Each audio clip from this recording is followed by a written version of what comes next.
Hello students, મારી YouTube channel physics by Rathod સરમાં તમારું સ્વાગત છે. આજે આપણે એક અગત્યની ભૌતિક રાશિ જેનું નામ તમને હું પછી આપું, પણ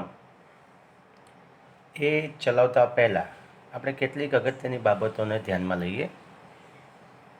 જેમ કે આપણે આગળ વિદ્યુત પ્રવાહ પછી અવરોધનો પરિચય મેળવ્યો. હવે પ્રશ્ન એ છે કે જ્યારે આપણે કોઈ વાહકનો આડછેદ વિચારતા હોઈએ, જેમ કે હું તમને એક દોરીને બતાવું છું કે આ આપણા માટે એક વાહકનો આડછેદ છે. શું વાહકના આડછેદના દરેક ભાગમાં પસાર થતા વિદ્યુતભારના વહનનો દર સમાન હોય? જેમ કે આ બિંદુ છે, આ બિંદુ છે, એમ જુદા જુદા જો બિંદુ આપણે ધ્યાનમાં લઈએ તો શું દરેક બિંદુ પાસે વિદ્યુત ભારના વહનનો દર સમાન હોઈ શકે ખરો? ચલો આપણે વિદ્યુત ભારનું વહન પણ હું તમને બતાવું છું. સમજી લો કે આ દિશામાં વાહકના આડછેદને લંબ વિદ્યુત ભાર પસાર થાય છે અને વિદ્યુત પ્રવાહનું નિર્માણ કરે છે. પણ શું આ જે પસાર થતો વિદ્યુત ભારના વહનનો દર, જેને આપણે વિદ્યુત પ્રવાહ કહીએ છીએ, શું આડછેદના દરેક બિંદુ પાસે સમાન હશે? આપણને પ્રશ્ન થશે. આ પહેલો પ્રશ્ન છે. બીજું કે આડછેદ પણ વિદ્યુત પ્રવાહને લંબ ન હોય તો અહીં તો લંબ છે, પણ ધારો કે કોઈ એવી સ્થિતિની આપણે કલ્પના કરીએ, જેમ કે હું અહીં આપું છું, આ વિદ્યુત પ્રવાહના વહનનો દર છે, વિદ્યુત ભારના વહનનો દર, બરાબર. આ દિશામાં વિદ્યુત પ્રવાહ છે. હવે ધારો કે આપણે જે આડછેદ વિચારીએ છીએ એ આડછેદ આ રીતે છે, મતલબ કે વિદ્યુત પ્રવાહને લંબ નથી. તો આવી દરેક સ્થિતિમાં તમે જુઓ, અહીંયા પણ તમે જોઈ શકો છો કે શું દરેક બિંદુ પાસે વિદ્યુત ભારના વહનનો દર સમાન હશે? પ્રશ્ન થશે અહીંયા. જો આડછેદ વિદ્યુત પ્રવાહને લંબ ન હોય તેવી સ્થિતિમાં વાહકના આડછેદના આપેલા કોઈપણ બિંદુએ, ચોક્કસ બિંદુએ જો વિદ્યુત ભારના વહનનો દર જાણવો હોય, સમજી લેજો વાતને, તો આપણે એક અગત્યની ભૌતિક રાશિને વ્યાખ્યાયિત કરવી પડે. ઓકે, જેનું નામ છે વિદ્યુત પ્રવાહ ઘનતા. કઈ રાશિ છે? વિદ્યુત પ્રવાહ ઘનતા નામની. તો આ બે પ્રશ્ન આપણી સામે હતા કે જો અહીંયા વાહકનો આડછેદ એ પ્રવાહને લંબ છે, તો શું દરેક બિંદુ પાસે, આડછેદના દરેક બિંદુ પાસે વિદ્યુત ભારના વહનનો દર સમાન ન હોય?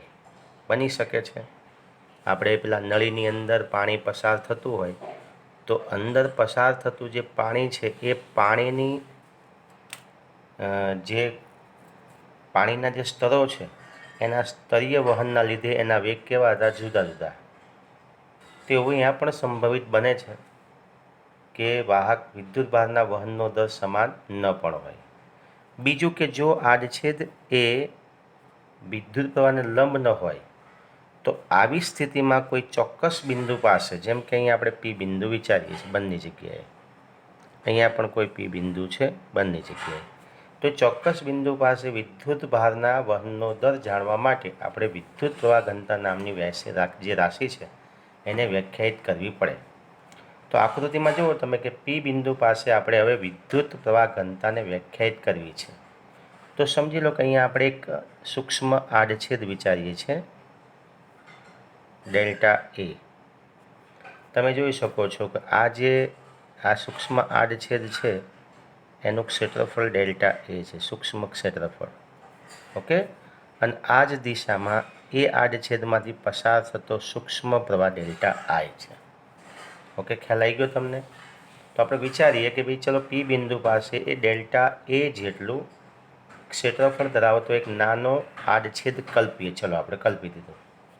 તો આ ડેલ્ટા એ ક્ષેત્રફળ બરાબર ધરાવતા આડછેદમાંથી આડછેદમાંથી પસાર થતો જો પ્રવાહ ડેલ્ટા આઈ હોય તો ડેલ્ટા એ જેટલા આડછેદ ધરાવતા ક્ષેત્રફળ ધરાવતા આડછેદમાંથી આમાંથી પસાર થતો પ્રવાહ જો ડેલ્ટા આઈ હોય તો આપણે પ્રવાહ ઘનતાને સરેરાશ પ્રવાહ ઘનતાને સરેરાશ પ્રવાહ ઘનતા નીચે મુજબ વ્યાખ્યાયિત કરી શકીએ કે જે સરેરાશ પ્રવાહ ઘનતા છે માટે ડેલ્ટા આઈ બાય ડેલ્ટા એ.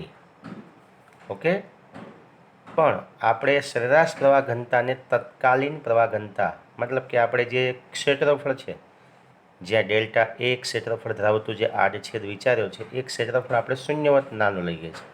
તો માટે પી બિંદુ પાસે સરેરાશ નહીં, હવે પ્રવાહ ઘનતા બરાબર. તો પી બિંદુ પાસે જો પ્રવાહ ઘનતા આપણે શોધવી તો જે ઇઝ ઇક્વલ ટુ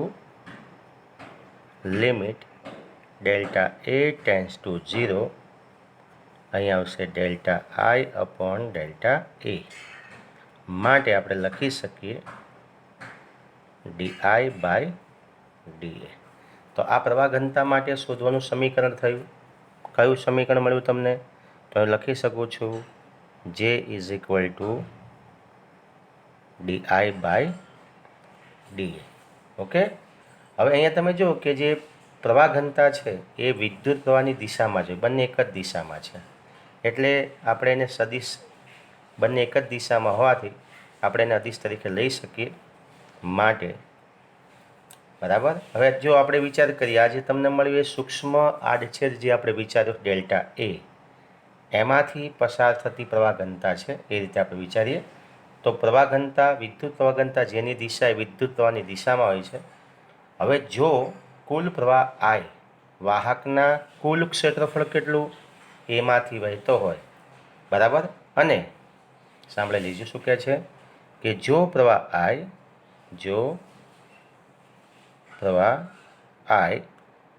એ વાહકના એ ક્ષેત્રફળમાં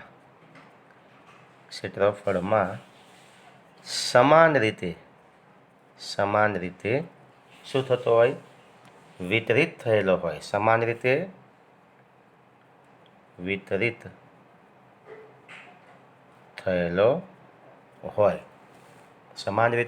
થયેલો હોય. બીજું, આડછેદ લંબ હોય. શું હોય? આડછેદ લંબ હોય. તો આવી સ્થિતિમાં આપણે કહી શકીએ આ જ સૂત્ર ઉપરથી જે ઇઝ ઇક્વલ ટુ કુલ પ્રવાહ કેટલો છે આઈ અને કુલ ક્ષેત્રફળ કેટલું એ. તો આ આપણું સમીકરણ નંબર 1, આને આપણે સમીકરણ નંબર 2 આપી દઈએ. ખ્યાલ આવી ગયો તમને? હવે આના પરથી જો આપણે વ્યાખ્યા બનાવીએ તો વ્યાખ્યા બનાવી શકીએ છીએ. શું વ્યાખ્યા આપી શકીએ? કે વાહકના કોઈ પણ બિંદુ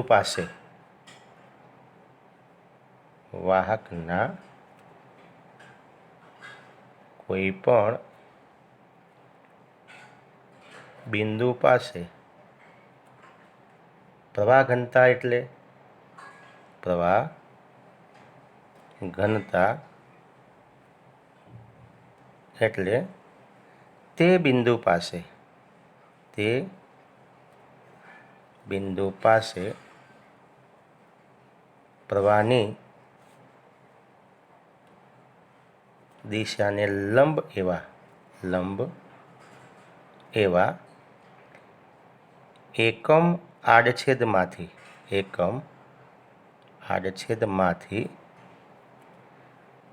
પસાર થતો વિદ્યુત પ્રવાહ. સમજી ગયા તમે? વાહકના કોઈ પણ બિંદુ પાસે પ્રવાહ ઘનતા એટલે શું? તો કે તે બિંદુ પાસે પ્રવાહની દિશાને લંબ એવા એકમ આડછેદમાંથી પસાર થતો વિદ્યુત પ્રવાહ. તો અહીંયા જે આપણે સૂક્ષ્મ ખંડ વિચાર્યો છે ડેલ્ટા એ ક્ષેત્રફળ ધરાવતો સૂક્ષ્મ આડછેદ બરાબર એનું મૂલ્ય જો આપણે એકમ લઈએ તો તે બિંદુ પાસે વિદ્યુત પ્રવાહની દિશાને લંબ એવા એકમ આડછેદમાંથી પસાર થતો વિદ્યુત પ્રવાહ એટલે વિદ્યુત પ્રવાહ ઘનતા. ચલો એના ઉપરથી તમે એનું એકમ જુઓ તો ખ્યાલ આવશે. તો એના સૂત્ર ઉપરથી જ એકમ લખી શકીએ કે એનું સૂત્ર છે J is equal two I/A. માટે એનો એકમ બનશે I એટલે પ્રવાહનો એકમ છે એમ્પિયર અને ક્ષેત્રફળનો એકમ છે મીટર સ્ક્વેર, પણ અંશમાં લઈ દો તો એમ્પિયર મીટર ઇન્વર્સ 2. આ તમને મળ્યો પ્રવાહ ઘનતા માટેનો એકમ. ઓકે, હવે પ્રશ્ન એ છે આપણી પાસે કે ધારો કે બીજી જે આકૃતિ બી છે એમાં કે ધારો કે આપણે આડછેદ જે તમને આપ્યો છે એ આડછેદ એ પ્રવાહને લંબ ન હોય તો ધારો કે અહીંયા આપણે ખંડ વિચારીએ. આ એક ખંડ છે બરાબર. આ એનો ક્ષેત્રફળ સદિશ છે, સમજો. આ એનો ક્ષેત્રફળ સદિશ આ દિશામાં, જેને આપણે ડેલ્ટા એ કહીએ છીએ, ડેલ્ટા એ સદિશ. ઓકે, તો અને આ દિશામાં શું છે, પ્રવાહ પસાર થતો પ્રવાહ કેટલો છે, ડેલ્ટા આઈ, એ તો કોમન છે. પણ ધારો કે જે આડછેદ છે એ આડછેદ બરાબર પ્રવાહને લંબ ના હોય તો આવી સ્થિતિમાં જો આડછેદ પ્રવાહને લંબ ના હોય તો આપણે આડછેદનો આ જે ડેલ્ટા એ છે એનો પ્રવાહની દિશામાંનો આપણે ઘટક વિચારવો પડે બરાબર. તો ધારો કે આપણે પ્રવાહની દિશામાં ઘટક લઈએ છીએ આ દિશામાં, અને આ ખૂણો સમજી લો કે થીટા છે. તો જો ડેલ્ટા એ અને પ્રવાહ વચ્ચે થીટા જેટલો ખૂણો હોય તો પ્રવાહની દિશામાંનો આપણે ખૂણા સાથેનો ઘટક લેવો શું મળશે, તો તમે કહી શકો ડેલ્ટા એ કોસ થીટા. ખ્યાલ આવી ગયો ને તમને? અહીંયા આ દિશામાં પ્રવાહ છે સમજી લેજો, આ દિશામાં છે ને પ્રવાહની દિશા છે આ. ઓકે, અને આ આપણો આડછેદ, તો બંને વચ્ચે કયો ખૂણો, થીટા ખૂણો છે. તો પછી આપણે તો નક્કી છે કે ભાઈ તમારે જે પ્રવાહ ઘનતા વ્યાખ્યાયિત કરવી હોય તો તમારે આડછેદ પ્રવાહની દિશામાં હોવો જોઈએ. પણ અહીંયા આડછેદ પ્રવાહની દિશામાં નથી અને થીટા કોણે છે, તો પછી આપણે શું કરવું પડે, આ ડેલ્ટા એ છે એનો પ્રવાહની દિશામાંનો ઘટક ધ્યાનમાં લેવો પડે. તો અહીં લખી શકીએ કે જો ડેલ્ટા એ વિદ્યુત પ્રવાહને લંબ ન હોય તો શું કરવાનું, તો ડેલ્ટા એનો પ્રવાહની દિશામાંનો ઘટક, કયો ઘટક, ડેલ્ટા એ કોસ થીટા ધ્યાનમાં લેવો પડે. ખ્યાલ આવી ગયો તમને? ચલો આપણે એને ધ્યાનમાં લઈ લઈએ તો સરેરાશ પ્રવાહ ઘનતા આપણને શું મળશે, તો સરેરાશ પ્રવાહ ઘનતા, સરેરાશ પ્રવાહ ઘનતા જે ઇઝ ઇક્વલ ટુ ઉપર પ્રવાહ આવશે ડેલ્ટા આઈ અને પ્રવાહની દિશામાંનો ઘટક ડેલ્ટા એ કોસ થીટા. આવો તમને એક સૂત્ર મળે બરાબર. પણ ડેલ્ટા આઈ શું છે અહીંયા, તો કે પી બિંદુમાંથી પસાર થતો, ડેલ્ટા એમાંથી પસાર થતો પ્રવાહ. ઓકે, તો હવે જો ડેલ્ટા એ આપણે સૂક્ષ્મ લઈએ, અતિ સૂક્ષ્મ, તો સાંભળજો, ડેલ્ટા એને હજુ આપણે સૂક્ષ્મ લઈએ, ડેલ્ટા એ અતિ સૂક્ષ્મ લઈએ, અતિ સૂક્ષ્મ લઈએ તો જો ડેલ્ટા એ આપણે અતિ સૂક્ષ્મ લઈએ છીએ તો તત્કાલીન પ્રવાહ ઘનતા આપણને મળશે. હવે ડેલ્ટા એ અતિ સૂક્ષ્મ લઈએ તો પ્રવાહ ઘનતા જે ઇઝ ઇક્વલ ટુ લિમિટ ફરી લેવી પડશે આપણે, limit delta A tends to 0 તો ઉપર આવશે delta I upon delta A cos theta માટે લખી શકીએ dI upon dA cos theta. ખ્યાલ આવી ગયો? તો માટે હવે આપણે આને સૂત્રની રીતે જોઈએ તો તમે જોઈ શકો છો. તો અહીંયા આપણે ડીએ છે એને ડીઆઈને સૂત્રનો કરતા બનાવો તો ડીઆઈ ઇઝ ઇક્વલ ટુ જે ડીએ કોસ થીટા. શું મળશે? ડીઆઈ ઇઝ ઇક્વલ ટુ જે ડીએ કોસ થીટા. બરાબર. અહીંયા કોસ થીટા ઘટક છે એટલે અદિશ ગુણાકારની રીતે લખીએ તો આપણે લખી શકીએ ડીઆઈ ઇઝ ઇક્વલ ટુ સદિશ જે ડોટ સદિશ ડીએ. બરાબર. બંને બાજુ આપણે સંકલન લઈ લઈએ. ધ્યાન આપજો, બંને બાજુ આપણે શું લઈએ? સંકલન લઈએ. તો બંને બાજુ આડછેદ પર સંકલન લેતા બંને બાજુ આડછેદ પર સંકલન લેતા જો બંને બાજુ આડછેદ પર સંકલન લઈએ તો અહીંયા તમને મળશે ડીઆઈ ઇઝ ઇક્વલ ટુ સંકલન સદિશ જે ડોટ સદિશ ડીએ. બરાબર. ચલો, તો પ્રવાહ કેટલો પસાર થાય સંકલન કરીએ તો સૂક્ષ્મ પ્રવાહનો તો કુલ પ્રવાહ આપણને આઈ મળશે. આઈ. બરાબર. હવે જે કેવો હોય છે તો તમે જોઈ શકો છો આડછેદની સમગ્રતા વિચારીએ તો વિદ્યુત પ્રવાહને લંબ હોય તો સમગ્ર આડછેદ પર જે કેવો હોય સમાન, કારણ કે જે શું છે એકમ આડછેદ પર પસાર થતો વિદ્યુત પ્રવાહ એટલે જે કેવો હશે અચળ હશે. તો આપણે એને સંકલનની બહાર લઈએ તો સંકલન કોનું કરવાનું થાય છે? ડીએનું. ચલો, ડીએનું સંકલન કરો તો શું મળશે તમને?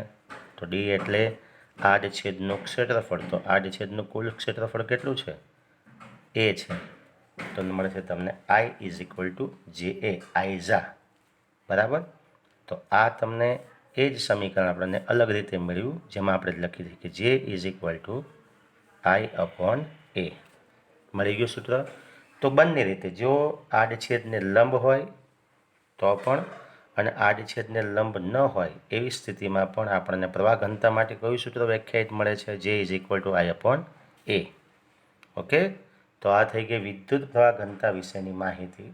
આપણે બંને રીતે જોયું. તો વિદ્યુત પ્રવાહ ઘનતા એ એકમ આડછેદમાંથી બરાબર પસાર થતો વિદ્યુત પ્રવાહ વાહકના કોઈ પણ બિંદુ પાસે પ્રવાહની દિશાને લંબ એવા એકમ આડછેદમાંથી પસાર થતો વિદ્યુત પ્રવાહ. ઓકે. હવે આના ઉપરથી થોડા બીજા પણ કેટલાક સૂત્રો આપણે વ્યાખ્યાયિત કરી જોઈએ જેથી તમને પ્રવાહ ઘનતાનો પરિચય તમને મળે. ઓકે. ચલો, આપણે ઓહમના નિયમ તરફથી આગળ વધીએ. તો ઓહમના નિયમનું સમીકરણ શું હતું આપણું? તો ઓહમના નિયમનું સમીકરણ હતું V is equal to I R. જાણો છો ને?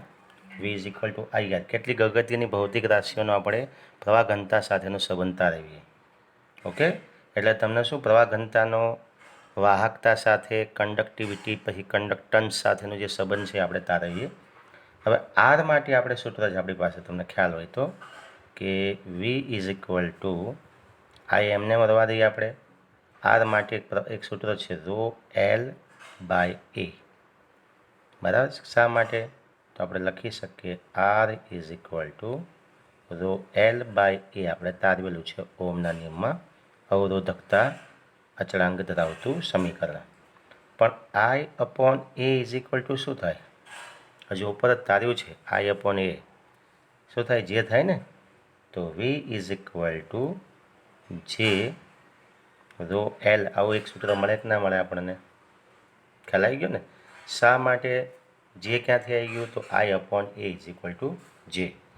હવે જો એલ લંબાઈ હોય અહીં આપણે કે એલ લંબાઈમાં વાહકમાં વિદ્યુત ક્ષેત્રની તીવ્રતા મતલબ કે વિદ્યુત ક્ષેત્ર ઈ હોય તો આપણને ખ્યાલ છે એલ લંબાઈમાં વાહકમાં વિદ્યુત ક્ષેત્ર ઈ હોય તો વી ઇઝ ઇક્વલ ટુ શું મળે આપણને? તો વી ઇઝ ઇક્વલ ટુ ઈએલ મળે. જે આપણે બીજા નંબરના ચેપ્ટરમાં ચેપ્ટર 2માં પરિચય મેળવ્યો છે. V is equal to ED આપણે લખતા હતા. ખ્યાલ છે ને? એ V is equal to ED. તો એલ લંબાઈનો વાહક છે અને એમાં જો વિદ્યુત ક્ષેત્રની તીવ્રતા E હોય તો V is equal two EL. આ સમીકરણ આપણે આમાં મૂકી દઈએ તો તમે જોઈ શકો છો. માટે વીની જગ્યાએ શું મૂકવાનું? EL is equal two J ρ L. બરાબર. ચલો અહીંયા L ઉડી જાય છે, માટે તમને મળશે E is equal two J ρ. આ ρ એ અવરોધકતા છે, યાદ રાખજો. ρ શું છે? અવરોધકતા છે. બરાબર. વિદ્યુત પ્રવાહ ઘનતા એ સદિશ રાશિ છે અને તેની દિશા એની દિશામાં હોય તો આ જે સમીકરણ છે, તમને ખ્યાલ છે પ્રવાહ ઘનતા એ સદિશ રાશિ છે, તો સદિશની રીતે લખો તો સદિશ E ઇઝ ઇક્વલ ટુ સદિશ J ρ. બરાબર. પરંતુ આપણે જાણીએ છીએ, માટે હવે સૂત્ર એક થઈ ગયું આપણી પાસે. પ્રવાહ ઘનતાને વ્યાખ્યાયિત કરીએ તો J ઇઝ ઇક્વલ ટુ શું મળશે?